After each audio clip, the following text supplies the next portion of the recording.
നിസ്കരിക്കുന്ന പെങ്ങളെ, അല്ലാഹുവിന്റെ പള്ളിയിൽ നിന്ന് 5 നേരം ബാങ്ക് വിളിക്കുമ്പോൾ എന്ത് ജോലിയാണെങ്കിലും എല്ലാം മാറ്റിവെച്ചിട്ട് ഓടി വന്ന് നിസ്കരിക്കുന്ന ഉമ്മ,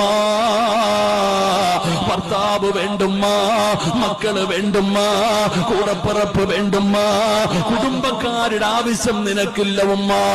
നിന്റെ റൂഹ് പിടിക്കുന്ന ആ സമയമുണ്ടല്ലോ, കാലിന്റെ തള്ളവിരല മുതൽ റൂഹ് പിടിച്ച നിന്റെ തൊണ്ടക്കുടികളുടെ ഭാഗത്തേക്ക് അതാ കാബുലല്ലർവാഹു മലക്ക് അസ്റായീൽ നിന്റെ തൊണ്ടക്കുടിയിൽ നിന്ന് റൂഹ് വലിച്ചെടുക്കാൻ പോകുന്ന അവസാന സമയമുണ്ടല്ലോ, ആ സമയത്ത് നിസ്കരിക്കുന്ന ഉമ്മയോട് പറയുകയാണ്, നിനക്കാര് പറഞ്ഞു തരുമെന്നറിയുമോ? നീ സാധാരണ ഒരു പെണ്ണല്ല. നിന്റെ പെൺമക്കളും നിന്റെ മരുമക്കളും നിസ്കരിക്കാതെ വീടിന്റെ അകത്തിരുന്ന് സീരിയൽ കണ്ടപ്പോ, സിനിമ കണ്ട് ആസ്വദിച്ചപ്പോ, മൊബൈൽ കുത്തി സുഖിച്ചപ്പോ, അതേ വീടിന്റെ നിസ്കാര റൂമിനകത്ത് മുസല്ല വിരിച്ചിട്ട് 5 നേരം നിസ്കരിച്ച ഉമ്മ, അല്ലാഹു നിന്റെ മരണമാ പറയുന്നത്, നിനക്ക് അല്ലാഹു തരുന്ന മരണമാ പറയുന്നത്.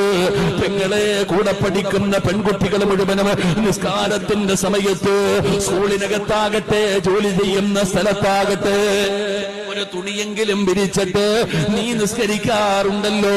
കളിയാക്കത്തില്ലേ പെങ്ങള്? പരിഹസിക്കാറില്ലേ പെങ്ങള്? കാര്യമാക്കണ്ട മോള്, അല്ലാഹു നിനക്ക് തരുന്ന